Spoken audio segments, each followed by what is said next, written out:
Hoy tenemos el gusto de saludar a Diana Machuca. Diana es politóloga y es magíster en estudios políticos por la Universidad Nacional de Colombia, es hija de esta casa, es egresada del IEPRI, hace parte del equipo de investigación del proyecto Drugs and Disorder, Building Sustainable Peacetime Economies in the Aftermath of War, algo así como construyendo economías sostenibles en tiempos de paz después de la guerra. Diana, es un gusto saludarte y gracias por aceptar nuestra invitación para que conversemos sobre el proyecto y otros temas relacionados. Muy buenos días, Mariana, muchas gracias por la invitación y pues esperemos que tengamos un rato muy agradable hablando de drogas y desorden. Bueno, antes de dar inicio a esta conversación, yo quiero mencionar unos elementos de contexto. Se cumple medio siglo de guerra contra las drogas. Hace 50 años, Richard Nixon declaró a las drogas como el enemigo número uno de los Estados Unidos. Y a lo largo del tiempo, a lo largo de estas 5 décadas, hemos visto el fracaso de esta guerra. La guerra contra las drogas ha tenido un enorme costo social, económico y ambiental. En Colombia hemos sufrido esos diferentes costos y además hemos sufrido ciertas particularidades de esta guerra contra las drogas. Por ejemplo, que esta esté relacionada o esté ligada a la guerra contra insurgente. Desde el gobierno nacional, desde los diferentes gobiernos que ha tenido el país en estos 50 años, no se propone pensar el problema de las drogas más allá de su criminalización, de la estigmatización y del uso del glifosato para su erradicación. Incluso frente a esto último, el gobierno ha anunciado la reanudación de las aspersiones aéreas para reducir los cultivos ilícitos. Y a esto, a este complejo panorama, se suman los incumplimientos dentro del Programa Nacional Integral de Sustitución de Cultivos Ilícitos. Diana, quiero comenzar preguntándote acerca del objetivo principal de este proyecto de Drugs and Disorder. ¿Quiénes participan en él? Bueno, este es un proyecto que lidera el profesor Francisco Gutiérrez. Es un proyecto un poco macro, bastante grande, que compromete no solamente a Colombia, digamos al caso de Colombia y toda la trayectoria que tú has mencionado en el tema de drogas o de cultivos ilícitos, sino que el proyecto también involucra a otros dos países, que es Myanmar y Afganistán, que digamos que están estos países más relacionados con el tema del cultivo de amapola y todo lo que tiene que ver con el tráfico más relacionado con heroína. Entonces es un proyecto liderado acá en Colombia por el profesor Francisco, profesor del IEPRI,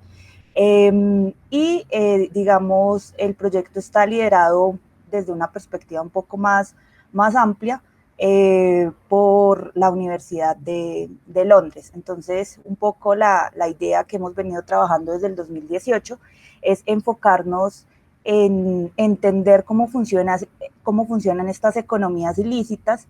En el caso, digamos, de Colombia hemos intentado poner un énfasis en los temas agrarios de las economías ilícitas, es decir, entender digamos, las características de este campesinado ilícito, de este campesinado que ha sido bastante marginalizado y que ha constituido de pronto una forma muy particular de exclusión social. Entonces el proyecto lo que busca en primera medida es un poco analizar en los distintos países esas economías ilícitas, nosotros con ese enfoque un poco más agrario, pero por supuesto también involucrando temas de política pública. En ese sentido nos hemos puesto a la tarea de analizar no solamente las trayectorias y cómo ha evolucionado la política antidroga en términos de erradicación forzada, lo que tú mencionabas al principio, todo el tema de la aspersión aérea con glifosato, enfocándonos en cuáles han sido los diseños institucionales, cuáles han sido las políticas, los programas, los incentivos y por supuesto los resultados y las evaluaciones de estas medidas, que precisamente en este tema de los 50 años de la guerra contra las drogas, pues vemos resultados bastante precarios y vemos que esta guerra al parecer no ha concluido, sigue y continúa. Y por otro lado, también nos hemos enfocado no solamente como en ese aspecto de la erradicación forzada, sino de la otra cara de la política antidrogas, que son los programas de desarrollo alternativo. Entonces, al igual que con la erradicación forzada, en el tema de desarrollo alternativo, pues nos hemos enfocado mucho en los diseños institucionales de los distintos programas. Colombia, al igual que tiene, así como tiene una larga historia de lucha contra las drogas desde la erradicación forzada, casi que a la par tiene una larga historia del desarrollo alternativo como esta propuesta, digamos, no represiva, que incluye un tema de políticas de inclusión social, de políticas destinadas a tratar el tema de otra forma, pero que al parecer tampoco ha funcionado. Entonces en Colombia tenemos como ese experimento de los dos lados de la política antinarcótica. Por un lado, la erradicación forzada, que produce unos desastres bastante digamos, dañinos, y por otro lado, el desarrollo alternativo como esta mirada un poco más amigable de la política, lo que han llamado un poco los y las expertas el tema de la política de la zanahoria y el garrote. Entonces al campesinado se le erradica de manera forzada, pero al mismo tiempo se le están dando estos programas de desarrollo alternativo. Entonces en este proyecto creo que hemos avanzado en esa dirección también de caracterizar de manera completa y en bastante detalle la política antinarcótica, la política antidrogas, tanto de la erradicación forzada como el desarrollo alternativo, y pues como nuestro énfasis es un poco la transición de la guerra a la paz, pues el acuerdo de paz ha sido un eje analítico fundamental para el proyecto. Entonces nos hemos concentrado y realmente ha sido un trabajo muy juicioso desde el proyecto a analizar la implementación y el diseño que tuvo, las discusiones en su momento que tuvieron el gobierno del presidente Santos, su equipo negociador con el equipo negociador de las FARC, y que dio resultado al PENIS. Entonces en eso hemos sido como bastante juiciosos, hemos ido a un detalle, a una granularidad del programa muy importante, principalmente concentrados en dos casos de estudio, que es Puerto Asís y Tumaco. De eso, para contar como un poco uno de los resultados más importantes que tenemos en el proyecto, aunque no es el único, tenemos dos encuestas que se hizo en el marco un poco de este proyecto, pero también de observar esa implementación del PENIS. Entonces hicimos una primera encuesta de usuarios del PENIS en Tumaco y Puerto Asís en 2019. En su momento presentamos los resultados, hicimos un reporte. Esos resultados pues nos dieron un poco un diagnóstico muy preocupante sobre la implementación del PENIS. En ese momento también, digamos, pudimos caracterizar esa implementación del PENIS, pero también caracterizar cómo es que entendemos este sector cocalero o este sector del campesinado que trabaja los cultivos de uso ilícito, principalmente la coca, entenderlo, porque no es un fenómeno menor, y creo que ese es un consenso común. En el campesinado cocalero podemos estar hablando, la misma coordinadora de cultivos de coca, amapola y marihuana, la COCAM, que ha sido un actor fundamental en el PENIS, habla de entre 150.000, 200.000 familias que están involucradas a nivel nacional en la economía cocalera. Entonces, digamos, no es un asunto menor. Después del cultivo del café sigue el cultivo de la coca en Colombia en términos de número de hectáreas. Entonces, la encuesta del 2019 nos permitió caracterizar a ese campesinado, digamos, que había subsistido en su momento de cultivos de coca. En esa encuesta resaltamos que, y de pronto rechazamos con mucha vehemencia esa caracterización que compara al campesinado con un actor narcotraficante, o con esta perspectiva del narco, esta perspectiva bien criminalizadora en términos de sus patrones de consumo. Entonces nos dimos cuenta que la mayoría de gente que respondió a la encuesta, en lo que se había gastado su plata era derivada de los cultivos ilícitos, era principalmente en tres cosas. Entonces, primero, en la educación de sus hijos, fue la respuesta como más importante. Segundo, en bienes como tierra, vehículos, y lo otro en otro tipo de negocios. Entonces, realmente esta es una población que se aleja mucho a los patrones de los patrones de consumo que vemos de estas perspectivas narcotraficantes del mundo de las drogas, y realmente es gente que está interesada como en otro tipo de inversiones o en otro tipo de estándares muy cercanos a lo que podríamos llamar, sin entrar mucho en detalle con ese debate, la clase media urbana, que le interesa invertir su plata en educación, en tierra y en bienes como casas, vehículos. Esos son los patrones de consumo del campesinado cocalero. Entonces, ese creo que fue como un aspecto bien importante que resaltamos, y lo otro pues fue la implementación que ha tenido el PENIS en terreno. Lamentablemente la gente en su momento se quejó mucho del retraso en los tiempos de pago, de las demoras en los proyectos productivos, de pronto que la función de las instituciones encargadas del PENIS en ese momento era, digamos, una agencia diferente a la que hay ahorita. No era como, no habían sido como tan adecuados. Sin embargo, en ese momento la gente creía que el programa y el gobierno iba a funcionar, iban a cumplir, y que como que esos tropiezos se iban a arreglar. Y este año estuvimos haciendo un nuevo ejercicio, esta vez solamente en Tumaco, haciendo la misma encuesta. Por una parte se consiguió a la gente que había respondido a la encuesta de 2019 para comparar los resultados 2019-2021, y le hicimos la encuesta a nuevas personas. Entonces ahorita estamos como en ese proceso de sistematizar la información, de depurarla y de analizarla. Entonces pues próximamente estaremos también ahí pendientes de esos resultados de la encuesta. Diana, igual, bueno, más adelante quiero que regresemos a eso que nos mencionabas de los estigmas alrededor del campesinado cocalero, de las narrativas que hay también alrededor de eso y cómo eso también es un problema. Y, por supuesto, ir a esos incumplimientos por parte del gobierno hacia los compromisos adquiridos con el PENIS. Antes, Diana, te quiero hacer una pregunta sobre, bueno, sobre esta política de drogas en Colombia. Tú ya nos has adelantado algo, nos has mencionado, digamos, que ha sido una política antinarcótica que da garrote, pero que también da algo de zanahoria. Y quiero que nos comentes, por favor, brevemente, qué ha caracterizado a esa política de drogas en Colombia y quiénes han jugado en esta un papel relevante. Bueno, de hecho, uy, ya. Bueno, de hecho, nosotros hemos trabajado como este tema en varios documentos.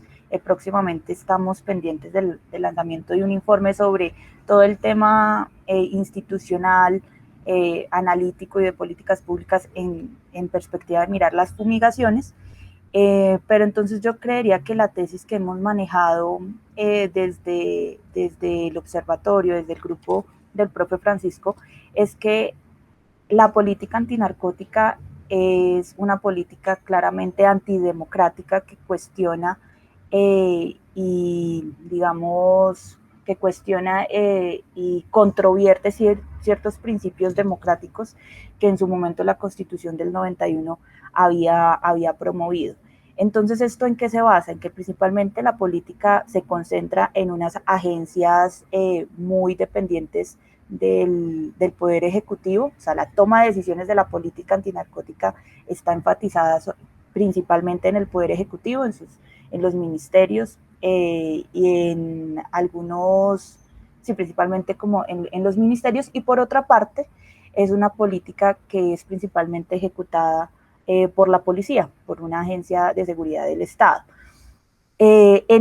Digamos, en ese diseño tan centralizado de la política, donde las decisiones realmente vemos, y yo creo que esto lo repetimos en muchas ocasiones en otros aspectos de la política colombiana, pero en esta política antinarcótica sí es muy claro que las decisiones se toman desde despachos muy alejados de donde se implementan las políticas. Es decir, las decisiones básicamente se toman en Bogotá, en otras instancias y en otros momentos hemos visto cómo las decisiones se han tomado, y ahí viene otro actor muy importante que es el gobierno estadounidense, desde despachos estadounidenses, desde agencias del Estado de Estados Unidos, y se implementan en unos territorios muy distintos digamos, a estos espacios donde se toma la decisión de la política antinarcótica. Entonces, lo primero que vemos en términos de actores importantes es que básicamente la decisión sobre, por ejemplo, asperjar o no asperjar, recae entonces en esa serie de ministerios atados al Poder Ejecutivo, en la policía, y finalmente un direccionamiento muy fuerte del gobierno estadounidense. Entonces, por ejemplo, un momento muy clave de toda nuestra política antinarcótica, pues sin lugar a dudas, fue el Plan Colombia. Y el Plan Colombia, al principio, se vende como un plan pro paz, con un componente muy grueso de políticas sociales, políticas de desarrollo, de inclusión social, etcétera. Y posteriormente en la negociación, y precisamente en las negociaciones un poco cuando se involucra más a profundidad el gobierno estadounidense, el plan cambia y se convierte realmente en un programa o en un plan antinarcótico. Entonces, yo creo que son un poco esos tres actores: el Poder Ejecutivo, agencias importantes del gobierno estadounidense, el Departamento de Estado, pero también fuerzas militares de ese país, y pues por supuesto el órgano o la agencia o la institución que ha ejecutado la política antinarcótica aquí, que es la Policía Nacional. Entonces, todo este diseño, digamos, de la política antinarcótica ha recaído ahí, en términos sobre todo de la erradicación forzada, por ejemplo. En términos del desarrollo alternativo también ha funcionado un poco así. Nuevamente, agencias muy cercanas a la presidencia de la República que toman la orientación de implementar un programa de desarrollo alternativo. ¿Cuál es la crítica un poco o algunos elementos que hemos visto ahí? Y de pronto ahí me adelanto un poco a los resultados que hemos visto en el informe de fumigaciones que estamos próximos a publicar. Que en esa conversación realmente no ha habido una inclusión determinante y fuerte de actores muy importantes, como por ejemplo los entes territoriales. Entonces, es una política que tiene unos estragos y tiene unas consecuencias muy importantes a nivel territorial, pero alcaldes y gobernadores no están participando en esa conversación, por lo menos no de una forma incidente, de una forma vinculante. No hay, por ponerlo en estos términos, una consulta previa para alcaldes y gobernadores sobre la política antinarcótica. En algunos escenarios hemos visto, esto ya pasando un poco más al tema de la erradicación forzada manual que hemos visto desde la implementación del acuerdo, la denuncia de alcaldes que dice que la Policía Nacional no les avisa cuándo van a iniciar erradicaciones forzadas, o que cuando les avisan ya las han iniciado y no pueden hacer nada para detenerlas. Entonces, digamos que hemos visto como estas brechas entre el diseño y las tomas de decisiones de la política, por ejemplo, en si se decide asperjar o no, en si se decide erradicar de manera forzada, de manera manual o no, en unos centros de poder muy ligados al poder ejecutivo y a estos otros actores que te mencionaba, y las autoridades locales, por otra parte, están como por fuera de la conversación. Y lo otro, evidentemente, aunque esto ya a partir de decisiones de la Corte Constitucional se supone que ha cambiado, pero aún vemos muchas limitaciones en términos de la participación de la población civil, no solamente, digamos, de los ciudadanos, digamos, en general. Es decir, la política no tiene unos mecanismos de control ciudadano fuertes. El ciudadano, de hecho, y lo cuento un poco la experiencia de nosotros, para el acceso a la información de la política antinarcótica, para nosotros ha sido todo un calvario, ha sido toda una pelea entre derechos de petición, acción de tutela, para acceder simplemente a las cifras de la política antinarcótica y que se pueda hacer una efectiva evaluación que nos dé insumos para ver cuáles son las estrategias que sí están funcionando y cuáles no. Y ahora, pues, en medio de esa limitación del control ciudadano, pues hay un poco involucramiento de sectores muy importantes, campesinos, comunidades étnicas, tanto consejos comunitarios como resguardos indígenas, para poder intervenir en la forma como debería solucionarse el problema de drogas. Evidentemente, el acuerdo de paz ahí tuvo unos cambios importantes en su momento, a través no solamente del mismo texto del acuerdo de paz, sino de los decretos reglamentarios del PENIS, para precisamente que el programa tuviera lo que llamábamos este enfoque territorial, esta amplia participación comunitaria de distintas organizaciones sociales, y eso es un tema que quizás hay que insistir en que la participación tiene que seguir siendo bastante amplia en un tema tan importante que finalmente es la transformación de estas economías ilícitas a economías legales que promuevan escenarios de paz.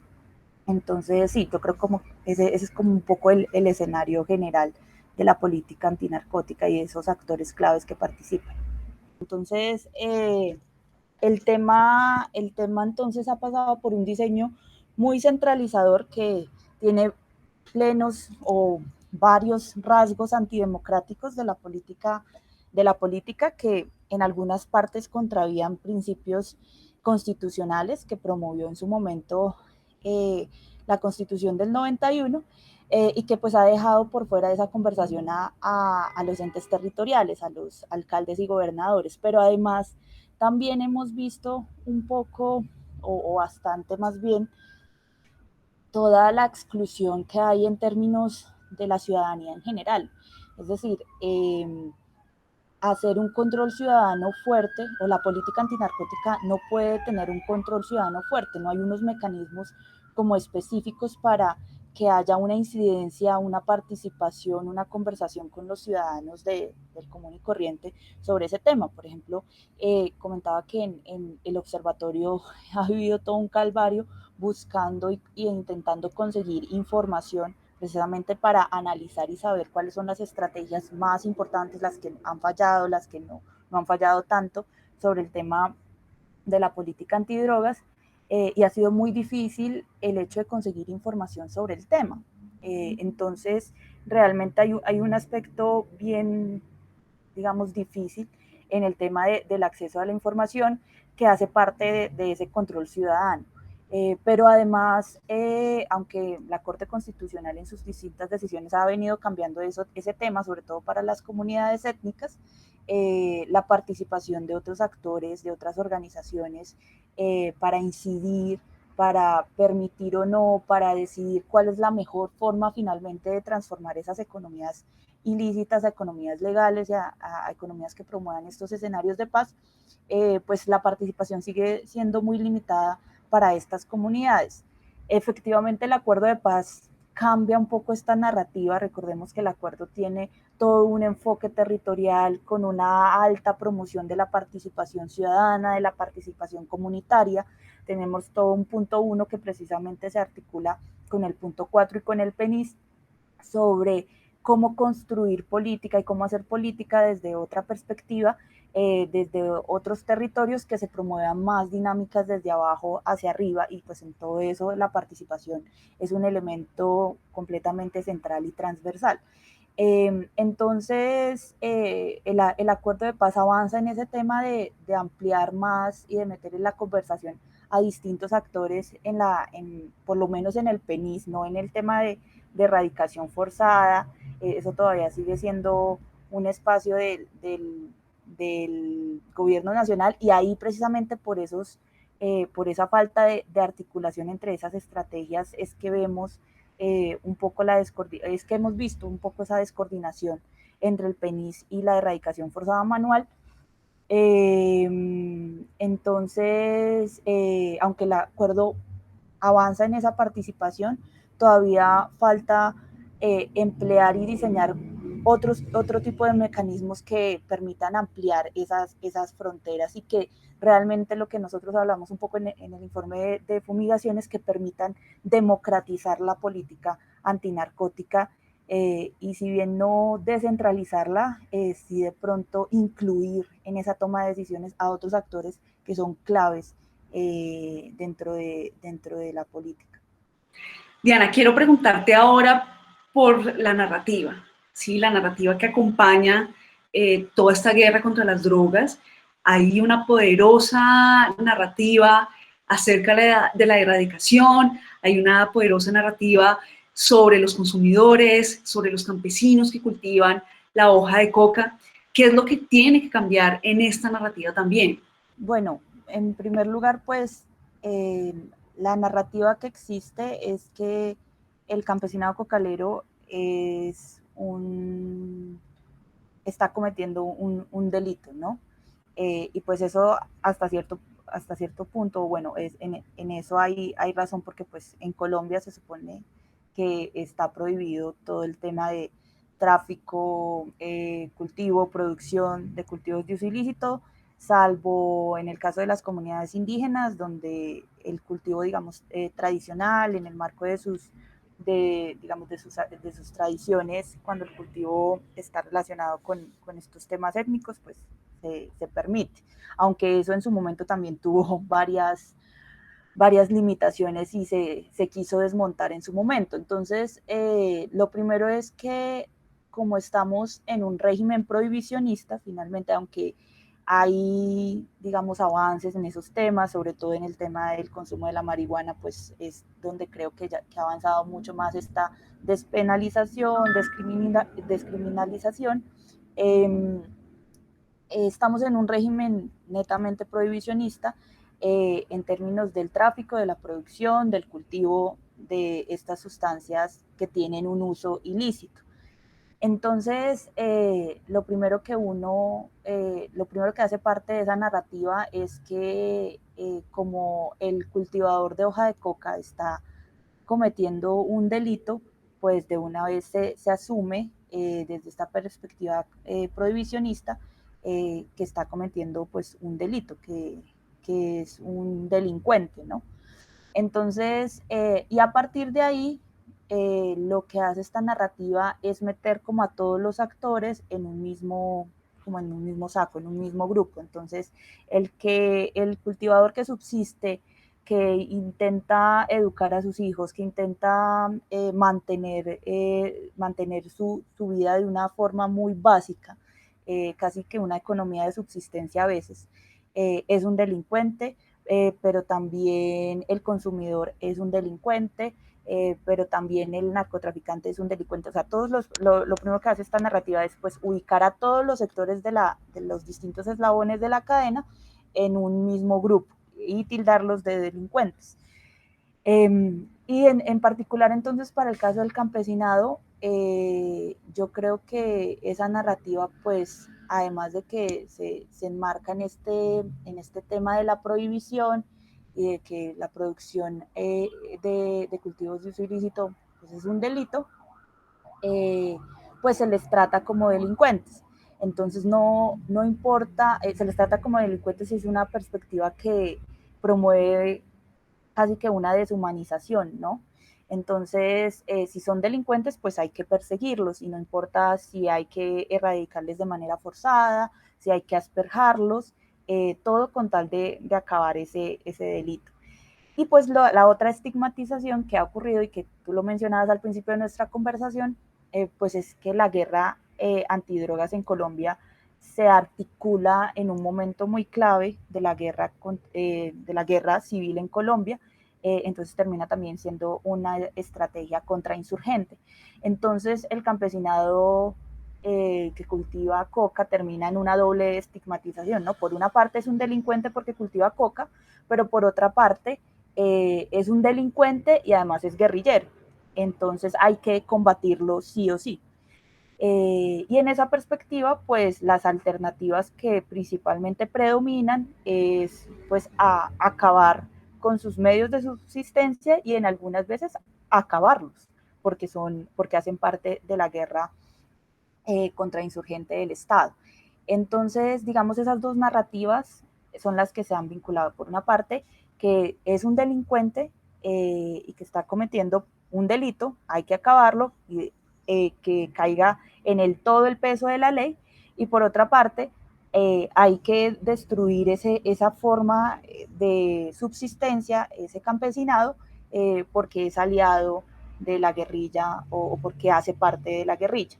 Entonces, yo creo que esas son como las dos primeras cosas que hay que reconocer como de esa narrativa, y que aunque el acuerdo de paz hizo unos esfuerzos como importantes, reconoció que el problema no era un problema realmente de, digamos, no es un enfoque, no hay que aplicar solamente un enfoque de que están cometiendo un delito, de que es prohibida su actividad, sino de las condiciones sociales, económicas que llevan a ese tipo de campesinado a dedicarse a los cultivos de coca. Hay un reconocimiento de eso, y hay un reconocimiento de brindar precisamente un tratamiento diferencial a esos eslabones que llamamos nosotros débiles de la cadena de producción de todo este tráfico de sustancias psicoactivas. Entonces, lo primero que habría que reconocer para cambiar esa narrativa es efectivamente identificar que hay, en esta cadena muy larga de tráfico de drogas, pues los campesinos que cultivan la hoja de coca son el eslabón de la producción más débil, así como el eslabón más débil del consumo, pues son los sí, de la parte del consumo, son los consumidores, digamos, los que están más cercanos ahí a las sustancias. Entonces, yo creo que esa es una primera diferencia que nos tiene que hacer entender que el campesinado está como en la situación, es el que menos se beneficia de toda esta cadena de producción, eh, y que además es muy diferente primero, de un delincuente, y segundo, que su actividad no puede estar meramente, no siempre está asociada con la lucha guerrillera. Entonces, o con los actores armados. Son dos actores totalmente distintos, ¿sí?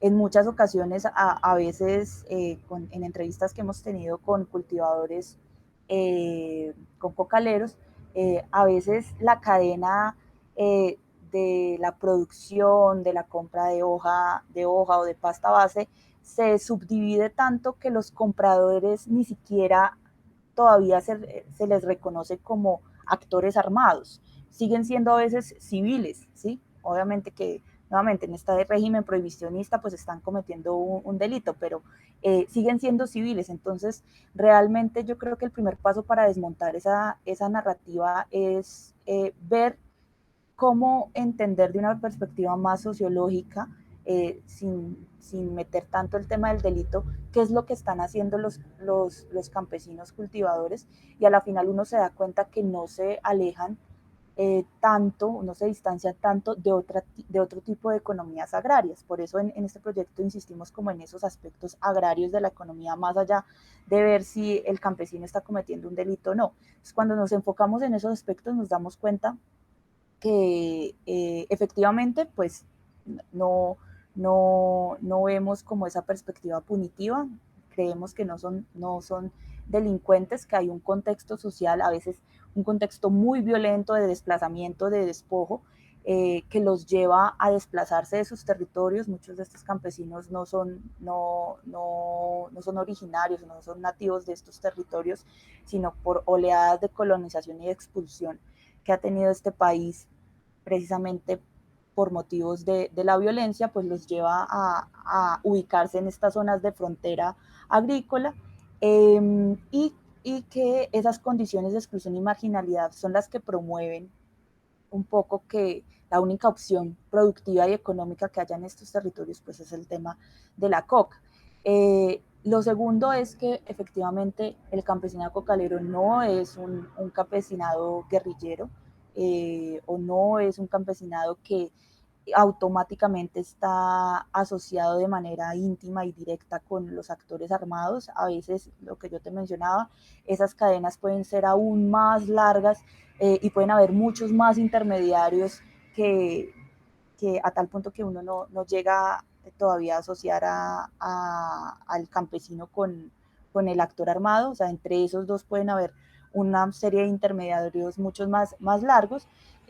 Por supuesto, los actores armados pero por otro lado, los actores armados, la economía cocalera no es la única forma de intervención en los territorios. Eso también es un tema muy importante para tenerlo en cuenta en esta narrativa. Es decir, no solamente el tema de regular una economía ilícita, lo que genera estos vínculos de los actores armados con los territorios, sino hay una serie de funciones como más complejas que hacen esos relacionamientos de la violencia de los actores armados en los territorios. Y lo otro que yo creo que es muy importante y que era un punto que mencionaba ahorita, que este campesinado no está tan lejano a otras formas de producción de la tierra, ¿sí? O sea, algo muy básico y que nos hemos de pronto dado cuenta y reivindicado mucho desde el equipo de investigación, es que finalmente ¿qué lo hace ser campesino al cultivador de hoja de coca? Que trabaja la tierra, que trabaja la tierra de una forma todavía muy colaborativa, sustentada en el trabajo familiar, en el trabajo a veces con los vecinos, con las personas muy cercanas. Todavía sigue siendo una economía de pequeños propietarios, en el sentido no formal de la propiedad privada, pero digamos que sí en el sentido de pequeñas estructuras, pequeños predios, donde se puede cultivar este tipo de cultivo, que no son, que los campesinos cocaleros no, y eso lo mostramos en la encuesta, no dejan de cultivar y de producir otro tipo de cultivos lícitos, que en su mayoría la gente produce estos cultivos de coca, pero también tiene sus productos o sus cultivos de cacao, sus cultivos de palma, sus cultivos en ciertas zonas de café, frutales. Entonces siguen siendo más campesinos que esa narrativa de ser delincuentes o de ser actores muy ligados a los grupos armados. Creo que eso es lo primero que es un aspecto como muy importante que hemos resaltado en el proyecto y que ayudaría a romper esa cadena o esa narrativa de criminalización y de marginalidad, y que efectivamente el acuerdo de paz pues reconoció. Recordemos que hay todo un punto del tratamiento penal diferencial que se le iba a aplicar a estos eslabones débiles de la cadena de producción de estas economías ilícitas, y que pues lamentablemente hasta el día de hoy, casi 5 años después de implementación del acuerdo, pues no ha sido posible que se cumpla este aspecto. Pero yo creo que reconocer esos elementos, esas complejidades del campesinado cocalero o del campesinado que en sus formas de producción acoge este cultivo de uso ilícito, es lo primero que hay que hacer para desmontar esa perspectiva, esa narrativa criminalizadora. Diana, y bueno, ya para cerrar, tú ya lo has mencionado reiteradamente a lo largo de esta conversación, y es que en el acuerdo de paz firmado entre la antigua guerrilla de las FARC y el gobierno de Juan Manuel Santos, en el punto 4 se establece o se acuerda la solución al problema de las drogas ilícitas, y por lo tanto hacer también realidad un programa nacional integral de sustitución de cultivos de uso ilícito en concordancia con el punto 1 sobre la reforma rural integral. Ya nos has adelantado la pregunta que te voy a hacer, pero aún así la voy a lanzar. ¿En qué va eso? ¿Cómo va eso? Y tú incluso pues ya lo mencionaste, hay unos incumplimientos muy graves en este programa PENIS, y hay que tener en claro que no hay nada más rentable o nada más bien compite con la coca.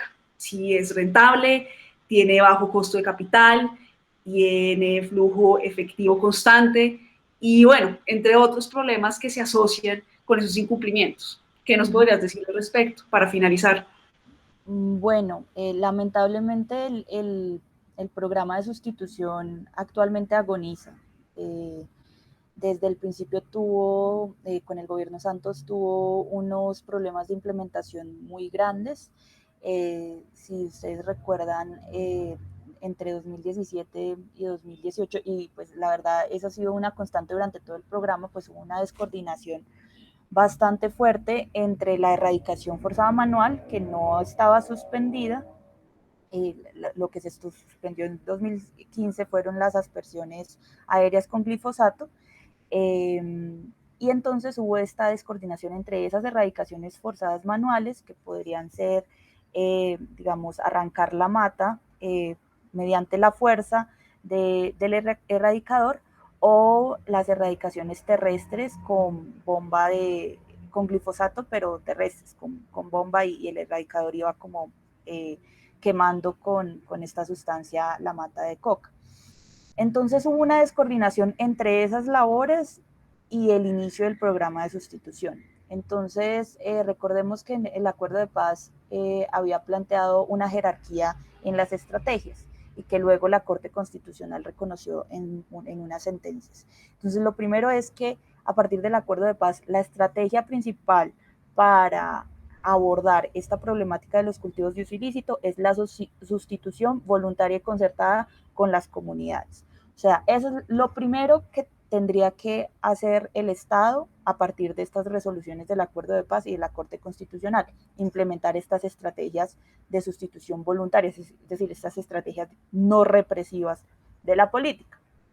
Eso desde el 2017 no se ha podido cumplir, o sea, siempre ha habido una descoordinación entre la erradicación forzada y la sustitución. La sustitución nunca ha sido la estrategia principal durante estos 5 años de implementación del PENIS. ¿Y eso qué ha generado? Pues un primer incumplimiento, y es que a las personas o a las poblaciones que se comprometieron con el tema de sustitución, o que realmente demostraron la voluntad de sustituir, pues el programa nunca ha llegado, y sí les ha llegado la erradicación forzada. Entonces eso como primera medida. Lo segundo fue, digamos, un segundo aspecto de incumplimientos, es que hay como dos fases en la implementación del programa. Una primera fase donde se pactaron lo que se llamó unos acuerdos colectivos. Estos acuerdos colectivos realmente fueron muy masivos, se dieron en muchos territorios, en muchos municipios, casi que agrupaban la mayoría de municipios que tenían coca en Colombia. En esos acuerdos colectivos se inscribieron más o menos 188.000 familias, o sea, lo que uno esperaría, más o menos casi esas 200.000 familias que se contabilizan que son cultivadores de coca. Pero luego hubo una segunda fase del programa, y que era la firma de los acuerdos individuales. Entonces, en esos acuerdos individuales, a la final de esas 188.000 familias, solamente firmaron acuerdos individuales 99.097 familias. Entonces hubo una exclusión, y de hecho unas exclusiones que precisamente el Acuerdo de Paz quería romper con esta población, pero que continuaron en la implementación del PENIS, de casi la mitad de las familias que se habían comprometido en esas fases iniciales. Entonces, un segundo incumplimiento. Entonces, el programa PENIS no llega a esas familias que firmaron acuerdos colectivos, y nuevamente lo que les llega es la erradicación forzada. Entonces, esos son los enfrentamientos que hemos visto continuamente en estos 5 años de implementación. Campesinos que esperan que les cumpla el PENIS, que todavía no llega el PENIS, y que pues no van a renunciar a su economía ilícita si no les han llegado las oportunidades y las alternativas que el Acuerdo de Paz les prometía. Entonces, eso en segunda medida. Ahora hablemos de esas 99.097 familias que alcanzaron a esa inscripción individual. Entonces, de esas familias, la mayoría, con esas familias iniciaron todo este tema del componente o del plan de atención inmediata, que era apenas una pestañita del PENIS. O sea, el PENIS no se reducía solamente a ese plan de atención inmediata, sino que usualmente hablamos más de ese lo que se llama ese PAI, porque es de lo que más ha mostrado resultado el gobierno. Pero entonces, miremos cómo está ese plan de atención inmediata. Ese plan de atención inmediata se supone que se iba a implementar en 2 años. Es decir, 2010, si somos serios con los tiempos del programa, 2017-2018. Ya han pasado nuevamente casi 5 años, y ese plan de atención inmediata todavía no se ha terminado. En términos generales, ¿en qué va? La mayoría de familias, por ahí un 70% de esas familias, ya recibieron sus 6 pagos, aunque todavía siguen familias con retrasos. En Tumaco, que es el municipio con más inscripciones de acuerdos individuales en toda Colombia, todavía no terminan de pagarle a la gente, y recordemos que estos pagos iban a ser efectuados durante un año, cada 2 meses. Ese tiempo nunca se cumplió, o sea, la gente tuvo que esperar sus pagos, o sea, la gente radicó la coca, luego le pagaban, y luego pues se quedó sin sustento. Entonces esos pagos nunca llegaron a tiempo, era lo que precisamente resaltaba la encuesta del 2019 que hicimos. En algunos casos fue tan dramático esta demora que llegaron, en lugar de demorarse 2 meses, se demoraron 8 meses. Entonces la gente, eh, el programa un poco desestabiliza las economías y las formas de subsistencia de esta gente, de estas personas comprometidas con la sustitución, porque siempre han tenido como la voluntad de salir de esas economías, porque también ven unos riesgos bastante grandes de seguir involucrados en la economía cocalera por más beneficios personales y familiares que les haya traído. Y entonces ese es un primer elemento, que a las personas no les cumplen con sus pagos. En lo otro que va de ese plan de atención inmediata es que algunas familias, aquí sí es un porcentaje mucho menor, han recibido lo que llamamos los proyectos de seguridad alimentaria, que eran proyectos pequeños para como su nombre lo dice, para la subsistencia familiar, por un valor de 1.800.000. Esos proyectos en un porcentaje menor los han recibido menos de la mitad de las familias cultivadoras. Y el otro componente, que digamos que era como el componente que iba a permitir construir esos cimientos, construir como esos fundamentos del programa, que eran los proyectos productivos, pues de eso no se ha avanzado realmente. Entonces, en general, en ese programa, en esa partecita, en esa parte del programa, pues hay múltiples incumplimientos. Adicionalmente, de esas 99.097 familias, ha ocurrido un fenómeno, otra vez, una nueva exclusión. Entonces, recordemos, teníamos la exclusión de los acuerdos individuales, ahora viene una nueva exclusión, que es todo el tema de suspensiones y retiros, que todavía, a pesar de que hemos acompañado a algunas familias que han sido suspendidas y retiradas de manera injusta y arbitraria del programa, creemos que es un fenómeno nacional, o sea, que no solamente ha ocurrido en nuestros territorios de estudio, en Portasic y en Tumaco, sino que en todo el territorio nacional. Y básicamente a la gente la están suspendiendo por unas razones que no necesariamente están relacionadas con la resiembra de coca. O sea, en un tipo de programas como este, el hecho de suspender o de retirar de forma, digamos, unilateral por parte de la agencia encargada del programa, la única razón debería de ser que esta persona no está cumpliendo con sus compromisos de resiembra. Ese fue como el pacto realmente grande, que los campesinos y campesinas erradicaban voluntariamente sus cultivos de coca y se comprometían a no resembrar. En el caso de estas suspensiones y retiros, lo que no hemos visto mucho esa razón. Si te soy sincera, en los muchos casos y en la información que hemos recopilado, sobre todo en el caso de Tumaco, no hemos visto realmente esa razón de resiembra. Las razones por las cuales han suspendido a las personas son diversas, tienen que ver a veces con problemas de actualizaciones del CISBEN, por eso suspenden a las personas. Las han suspendido porque en algún momento o en algún mes, en medio de esta inestabilidad que ha generado el programa, las personas consiguieron trabajo y como independientes cotizaron al sistema contributivo de seguridad social. La suspenden inmediatamente, cuando en ningún momento eso era un requisito o era un obstáculo para pertenecer al programa. A las personas también las han suspendido por errores en el registro de información que ha cometido el mismo Estado.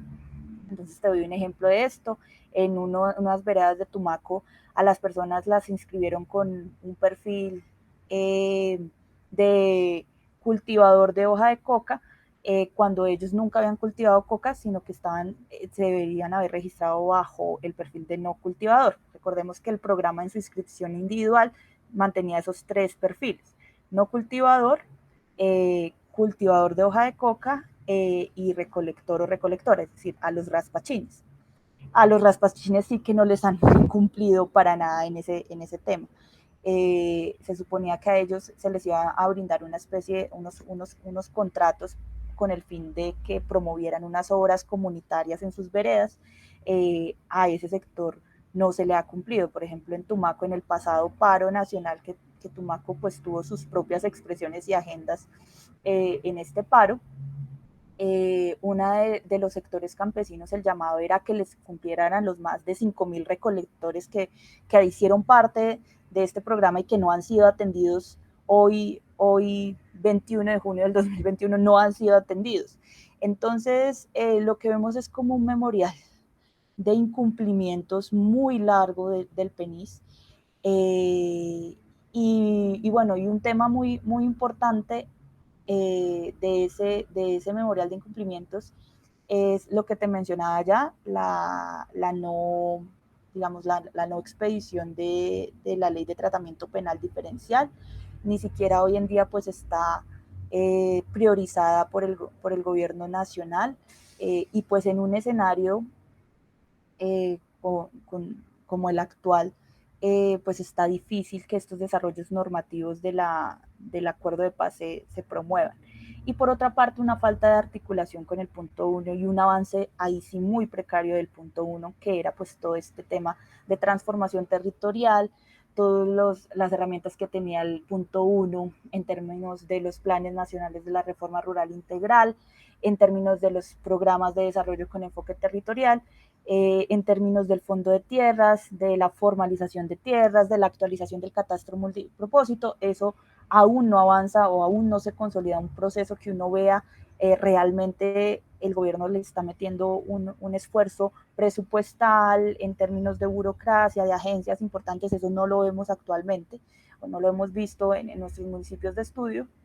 Entonces, si una de las grandes promesas de este programa es que iba a ser diferente porque iba a tener una articulación bien sostenida y bien, digamos, delimitada con la reforma rural integral, y la reforma rural integral, el punto 1, no avanza, entonces realmente la implementación y el PENIS no puede funcionar en estos escenarios. Si esa promesa de transformación territorial que está en el punto 1 no se cumple, el PENIS sencillamente va a fracasar y se va a quedar en un programa que promovió la erradicación voluntaria de matas, de coca y ya, pero no en un verdadero programa de transformación territorial, de transición de una economía ilícita a una economía legal.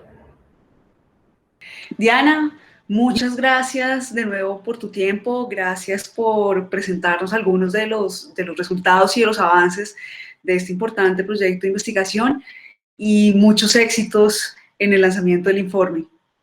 Vale, sí, muchas gracias Mariana por el espacio, por la invitación, y pues ojalá nos veamos en una próxima ocasión. Vale, muchas gracias.